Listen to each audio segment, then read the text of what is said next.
Hi, I'm Brooke Thackeray. Welcome to What's Hot and What's Not in the month of January. Before we take a look at January, I just want to take a quick look at 2022. Take a look at what happened and what it might mean for the upcoming year as well. You can see here that the S&P 500 peaked early in the year, really early in early January. And then we saw subsequent peaks a little bit later on in May and then in August as well. And also too in October, or I should say November as well. Now, the thing is all of these peaks were getting lower, which is not a good sign overall. It shows the market doesn't have a lot of positive momentum to move past its previous highs. Also, too, as well, in August and September, we touched down almost to the same level that we were on double bottom breakout back in 2020. In other words, we took away all the gains in 2021. We went back to a positive technical signal in 2020 when the market started to break above, or the S&P 500 started to break above its double bottom breakout, which is a very positive sign. The market did manage to rally from there, and then at the end of November started to pull back down here a little bit here. And what we really want to see for the S&P 500 to be positive here is for it to break above this downward trending line here. And really what we want is we want to see it break above this level here that we set back in August. The high back in August, if we were to break above that level there, which is just over 4,300, particularly if we saw a strong volume, when we start to see some real momentum pick up in the market. And we haven't seen that recently. We've seen one or two strong days, and then the market just falters as well. Also, too, from a volume perspective in 2022, we saw a lot of non-committal investors really in the marketplace. If we go back and we take a look at November here, we saw volume dropping down as the market was rising. And then when the market started to go down here a little bit in December, we saw the volume pick up again. That shows you the market investors really weren't committed to really pushing the bull market or the rally higher in a significant way. So the market still has some stuff to work out here at this point. I want to show you this graph of the S&P 500, which is this top panel here, and relative to the three defensive sectors, the healthcare sector, the utility sector, and the consumer staple sector. Let's go back to December 2021. What we saw was the S&P 500 move higher in the month, and we saw all of the defensive sectors outperform while interest rates were actually increasing as well. That's not a positive indication for the market. It shows a lack of commitment because investors really wanted to be invested in, wanted to be very cautious. So they wanted to stay in the market, so they rotated into the defensive sectors. And subsequently, what we saw was the stock market turned lower at the beginning of January. So let's fast forward in 2022 here. We can see here that we saw a little bit of a run for the S&P 500 at the beginning of November, and then it went sideways and then actually increased in the last half of November. And look what was happening here with the defensive sectors. All three of the defensive sectors were moving higher. Now, I have to admit that we did see the yield on the 10-year Treasury note close lower, head lower. So that does support the defensive sectors. But typically when the S&P 500 is moving higher, you want to see the other sectors, the growth sectors of the market outperforming. And that's not really what's happened. Investors are still running to the defensive sectors in the marketplace here. And in December, look what happened as the S&P 500 headed lower. Investors continued to favor the defensive sectors in the market. Now, utilities tends to be one of the top performing sectors. And these are relative to the S&P 500, all of these lines here. Utilities is the red line here, tends to be one of the, since 1990 to 2021, it was a top performing sector in the month of December on average. But we don't see strong returns from the healthcare sector and the consumer staple sector as well in the month of December. And we have seen that as well. So once again, we're not seeing a lot of commitment from investors at this time.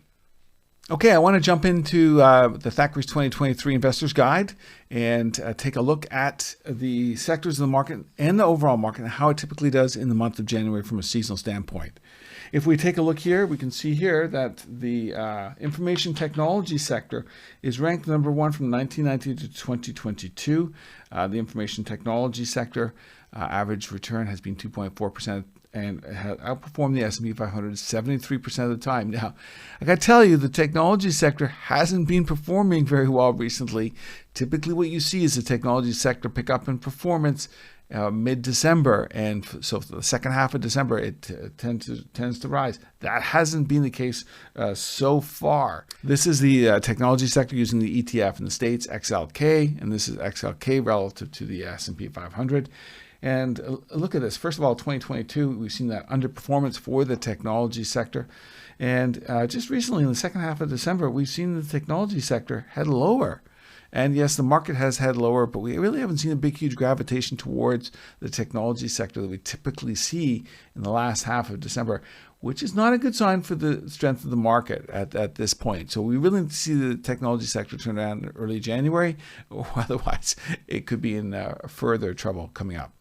The consumer discretionary sector also tends to perform well in the month of January, and it's the second top performing sector on a seasonal basis. Now, the consumer discretionary sector has not been performing at all well recently.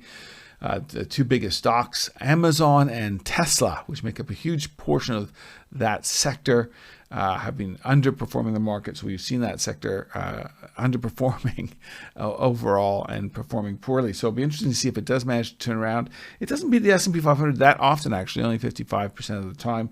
But some of the average gains can actually boost that sector's performance here. Healthcare tends to do okay here. Energy. I want to show you here with energy. This is important to take a look at for energy, and that is that it's fairly high up on the list. It has an average gain that's slightly positive in the month of January, and it only outperforms the S&P 500 42% of the time. So what that means is, from a seasonal point of view, is that it tends to be volatile. You can see some losses in the month of January for the energy sector. But there occasionally is some bigger gains, outsized gains in the month of January that helps boost the overall ranking for the sector. So this last column is how often does the sector outperform the S&P 500? So as you can see that sector outperform with some big gains, which has really skewed the numbers a little bit. So what does that mean as far as an opportunity goes? Typically, the energy sector starts its strong seasonal period in late February. It can start it in January as well, particularly if there's a large pullback in the sector itself. Here's the energy ETF in the States, XLE, and this is XLE relative to the S&P 500. I wanted to show you back a few years on this just so that you could take a look at the performance around the beginning of the year and into the strong seasonal period for the energy sector, which starts in late February. Let's go back to 2016. What we saw here was that towards late in the year, the sector actually started to decline here and into the new year. And right through its, and this is an absolute basis, right through a strong seasonal period, it did not perform well at all and relative to the market, which typically means when that happens that it can have some negative downside carry, and that's exactly what we saw. We saw the poor performance of the energy sector for a few months, even after a strong seasonal period, and head down. Let's take a look at 2017, 2018. What we saw in 2017 was relative to the S&P 500, the sector actually bottomed in March, early March. And also, too, really we saw this flat line here in February and March here. But in a strong seasonal period, it peaked here in mid-May when its strong seasonal period ends and on an absolute basis and outperformed the S&P 500. And then once again headed lower here on a relative basis. 2020, really, well, we saw the COVID pandemic take place. We don't need to really get into that very much because that's obviously going to affect on an outlying effect the energy sector. And if we take a look at 2020 and 2021, we saw the bottom take place. Well, not really a bottom because we saw the strong trend taking place. But in a strong seasonal period, once again, the sector actually performed quite well in a strong seasonal period and relative to the S&P 500. Shortly after the finish of the strong seasonal period, it headed lower here again. Now, last year was a bit of an anomaly. So what we saw was the energy sector underperform the S&P 500 into the end of the year. And then we saw it take off. Then we saw the Russia-Ukraine war situation take place, and that really gave the sector a boost here that had an outsized effect. And if you take a look here, here's mid-May, and mid-May is right here. So mid-May, let's go up here. The market, the energy sector continued up a little bit further and then started to turn down here a little bit and then underperformed the S&P 500. But in a strong seasonal period, it actually performed well. It started its strong seasonal run early, and that can happen in January. So some volatility in the energy sector can provide a good seasonal entry opportunity for the energy sector. What we have seen here is we have seen a little bit of a pullback and just a slight uptick here for the energy sector, but watch out. January could be volatile, and that could also provide some seasonal opportunities. On average over the long term, typically the better place has been late in February to enter into the energy sector. That could be a little bit early this year because we have seen a little bit of underperformance recently as well. I want to jump back to the book right now and the ranking of the sectors for the month of January. Let's just jump down here. We find that the defensive sectors, utilities, telecom, consumer staples, they tend to be the lower performing sectors in the month of January. And look at the consumer staples, only 1/3 of the time does it outperform the S&P 500. So if we see the consumer staples sector outperform the S&P 500, that's telling us something. And that's telling us that investors are really concerned about the health of the market if that does take place. Let's hope that doesn't take place. And we do see more of the sectors that typically outperform the market in January do their job here. Let's jump down here to some of the subsectors here. Here's silver. Silver tends to perform well in the month of January. And so does gold. Gold tends to actually be a good performer. I'm going to focus a little bit on silver today. Silver benefits from being a precious metal and also to an industrial metal as well. When industrial metals tend to have a strong performance, it starts to pick up in later January. But if we take a look at silver itself on the chart, here's silver. And this is relative to the S&P 500. Let's just focus on the absolute price for silver. Here we can see that the strong seasonal period for silver tends to be from December 27th until February 22nd. Now, that can extend out into March and even April as well, particularly if we see some strong momentum. But here's 2020. Obviously, we saw that downturn take place here, and silver did well after that, of course. But if we take a look at late December, we saw the silver put a bottom in late November here. In 2020. Now, I've shown this in previous videos how gold has actually put in bottoms in the last couple months over the last 13 years actually. We saw silver put its bottom in December. It ran up here. It started a strong seasonal period, did come back down again, but then we did see it spike up again in its strong seasonal period and provide some positive performance and actually outperform the market as well. And if we take a look at 2021, we saw the bottom actually mid-December in this case, so a little bit early. And here we saw some ups and downs, but once again, it did provide a positive benefit in a strong seasonal period. Now, silver ran up again into March. And as I said, with strong momentum, it can do that. But then we did see that underperformance for silver, and that's a lot to do with the rising interest rates as well, and the stronger U.S. dollar, which has hurt it. Recently, though, we've seen an interesting phenomenon taking place. We've seen a couple of levels of resistance here broken at this point, and we've seen silver actually increase coming into year end. We've seen silver outperform the S&P 500 as well. So here we are in the strong seasonal period for silver. It has a strong tailwind from a seasonal point of view. And if we do see the U.S. dollar weaken further and interest rate pull back a little bit here, we could actually see silver actually do quite well in a strong seasonal period. And it could go past February 22nd. It could go into March and even April as well. So something to watch for. Here I want to show you a couple of the more sectors as well. Further down the list here, chemicals tends not to do well in January, but I got to tell you, you have to watch that because it's really in late January they start to perform well into May. And that's true for a lot of the material sector components and also to the industrials as well. So although you might see some of them, metals and mining is another one here low on the list, that's because in the first 2/3 of January they tend to be underperformers, but the last part of January tends to start off their second leg of the seasonal period, which runs into typically early May as well. I want to turn a few of the pages in my book just to take a quick look at them from a seasonal point of view of what's hot and what's not. So if we take a look here, I'm going to flip over here. Fastenal. So an industrial products company tends to perform well from January 17th until May 5th. And that's typical of some of the industrial products companies. Usually starts a little bit later in January. But if we take a look here, and we can see this actually here. This is since 1990 to 2021 for Fastenal. You can see here that January tends not to be a good month for Fastenal, but that's the first half of the month. It's really the second half we start to see a little bit of a pickup, and then outperformance relative to the S&P 500 over the next few months coming up. So something to watch out for. And look, you can see here it's only 41% of the time for the total month of January. Positive, but look at February. February actually does quite well. It's up 68% of the time, positive. So the opportunity typically from a seasonal point of view tends to be later in the month. Now, if we start to see more stronger economic reports coming out, that could actually boost Fastenal as well. So definitely a stock to watch coming up. And as well, if we take a look at Tormont here. So Tormont is a yellow machinery or Caterpillar services and dealer. It has a look at February for this stock. It's trades in Canada.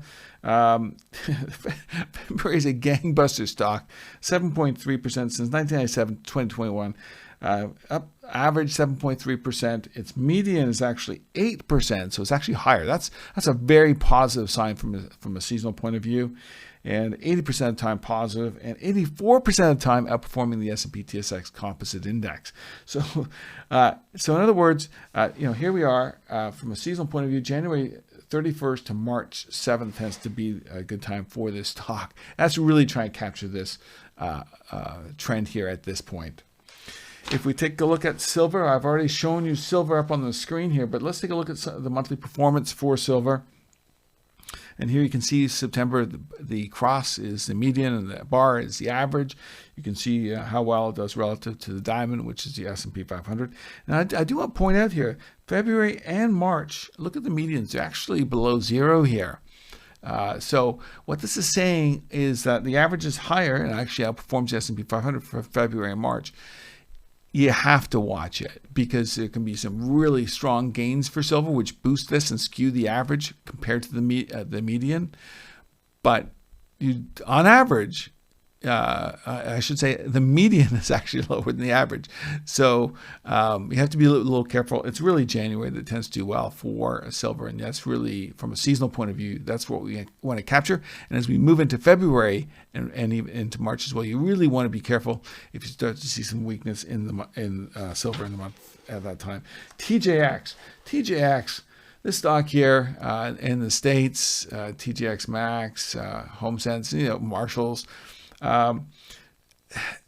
typically does very well in this case, from January 22nd to March 30th. It's gone through a whole bunch of iterations taking place over the last few years, underperformed the S&P 500, and not in 2022. It's actually positive and outperformed the S&P 500, but it's had some problems just realigning itself with the online offerings, etc. Could be back on track now. We have seen some strength in the stock, but look at February and March. February and March tend to be very strong for TJX coming up shortly as well.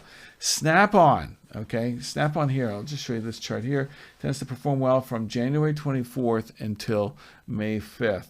And if we take a look here, Snap-on, really the month you're trying to capture here is the month of April. Look at this. April up 69% of the time, outperforming the S&P 500 63% of the time. But that seasonal period can start early, so you want to really start to focus in late January. Let's take a quick look at the chart for Snap-on. Here's Snap-on over the last few years here, and let's start with the 2021, late January into, in this case here, May, so the beginning of May 5th. Look at that strong run. And look, it actually peaked just after the end of its strong seasonal period. Then we actually saw it go down and come back down. Now, interesting, look at this, almost flat, really since mid-2021 for the stock. But how did it do in its strong seasonal period? From January 24th until May 5th. Let's go to the 2022, and here we are here until May 5th. So up slightly here, but let's look at the market relative to the market. I like that. Yeah, there was a little bit of volatility, but it did once again outperform in its strong seasonal period. So definitely a stock to watch out for coming up shortly. Okay, I want to flip to the back of my book in December because sometimes I just run out of room putting the different sectors of the market, stocks of the market in their actual seasonal period when they start. And sometimes even when they're in a different place, it's still important to check because there are some important indications. So let's take a look and flip back here. This is the break-even inflation rate. This is using the 10-year. And so once in a while, I put in economic indicators in my book and talk about the seasonality to them. And I know that, sure, you can argue that a lot of the when you're looking at unemployment and different factors like that, those are deseasonalized. But in this case, this is a little different. This is calculating the break even and looking at it from a seasonal point of view. And I wanted to show you, let's just jump right into the actual months here. for the break-even inflation. So this is expectations, okay? So this isn't actual CPI or PCE, but what do investors expect over the next 10 years? And it's important to see here that we actually see a jump in the inflation expectations in the month of January now from a median basis and an average basis. And on a 74% of the time, we see an increase here. So why is this important? It's because, well, maybe we have seen peak inflation. Maybe that happened back in August. And, we have seen inflation come down over the last few months. And maybe that's a continued trend. But as this year starts, and if there's a positive outlook for the economy, investors are going to raise their investor expectations coming up. Now, if investors all of a sudden throw the towel in on the economy, they say, look, the PMI is going down, the Empire Manufacturing Index going down, all these numbers are just too much. We think that economy is going to roll over and go down. This may not take place, but it's just something to watch out for. This could give a little bit of a boost. Now, if inflation expectations don't go up in January, that's a strong sign that inflation expectations are going to probably come down later on. So when a seasonal trend doesn't work, it's signaling something. So maybe that's really the case this time around. If we don't see inflation expectations increase here in January, then that could be an indication that we could see it. And particularly January, February, but mainly January, that inflation expectations really have started to recede. Obviously, the Federal Reserve's got a hand in that, but from a seasonal point of view, something to pay attention to. Also as well here, let's just flip the page. Here's the Do the NAS with Santa, and this is from January 15th to December 15th to January 23rd. And the NASDAQ tends to outperform the S&P 500. So this is an extended play on the Santa Claus rally, which tends to happen really in mid-December. That so far has not happened in 2022. We've seen the stock market head lower at the time of shooting this video. And on top of that, the NASDAQ has not been performing well in this time period. Now, NASDAQ, we have seen a little bit of a pullback. But look at January here. From a seasonal point of view, we see the mean is much higher than the diamond here. So the box is much higher than the diamond, which is the S&P 500, and the median's way up here as well. The median average return for the median gain, I should say, is 3.1%. And this is much stronger than the 1.2% for the S&P 500. So in the time period from 1972 to 2021. So if this right now, it hasn't been working. And if we continue to see the NASDAQ underperform the S&P 500 in the first part of January, that could be an indication that investors really are not caught up in this market moving forward. Now, we have seen a bit of a rotation out of the growth sectors of the market into some of the defensive sectors, as I mentioned earlier. And also maybe it's going to be commodities. I'll talk about that in a second coming up. But if we don't see the NASDAQ and the technology stocks really in the first half of January start to outperform the S&P 500, that's not going to be a good sign. The month of January tends to be an important indicator. It's not statistically valid per se as far as predicting the rest of the year goes, because you can't include the rest of the year with the predictor, as sometimes it's calculated in the media. But it can give you some indications of what's going to happen in the market and where investor sentiment is lying, perhaps for the rest of the year. So January is a really important month to follow. I actually call it the sorting hat month, because investors are really trying to figure out what sectors are going to lead the market coming up and what themes and narratives are going to be in play. Last year, we saw the stock market head lower. January 3rd was the high, and down it went. Indicating that we had a weaker market. So it would be great to see the market rally in January, the beginning of January, as well. And on the other side, though, if we don't see that rally take place and we don't see some of the growth stocks actually perform well, then that could actually be indicating that we still have some digestion for this market coming up shortly. Now, it doesn't mean that the market's not going to be positive for 2023 at all. I mean, we could see the market perform quite well a little bit later on. It just means that maybe there is some digestion taking place here. We still have those positive seasonal trends. Now, I do want to give a warning here. Let's just jump back into the book here and take a look at the overall trend on a seasonal basis for the market during the month of January.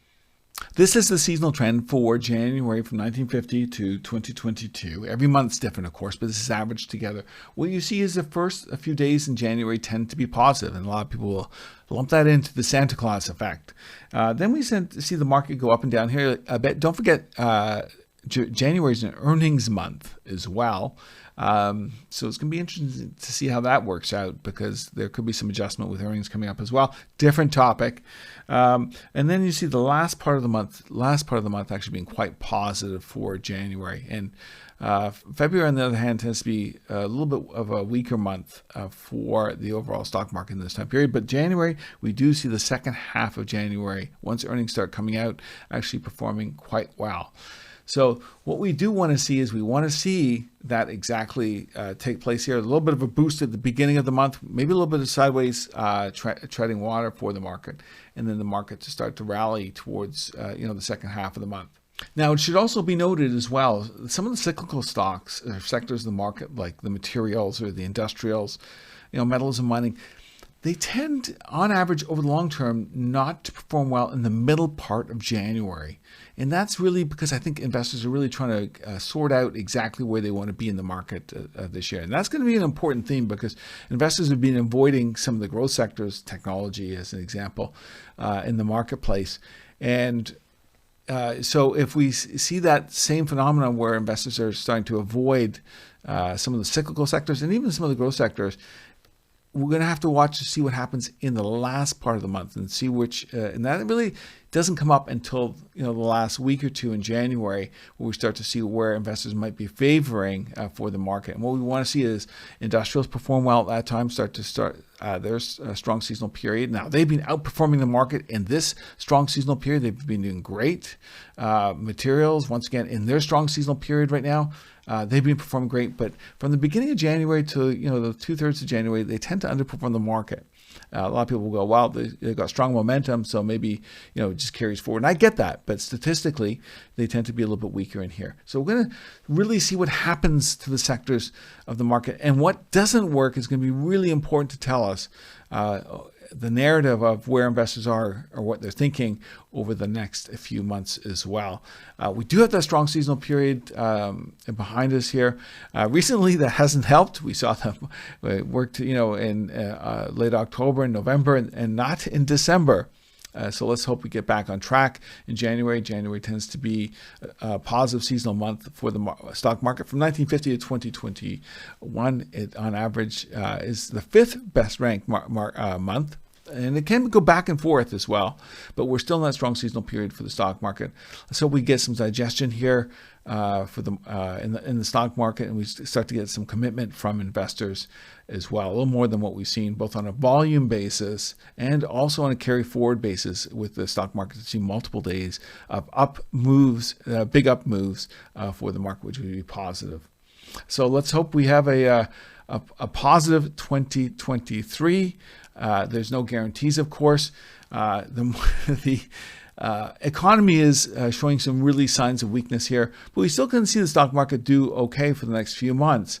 And perhaps we have some trouble later on in the springtime being reflected into the markets. That's always difficult to tell as far as inflection point. But right now we do have the strong seasonal period, a tailwind helping us out. Thank you very much for joining me today.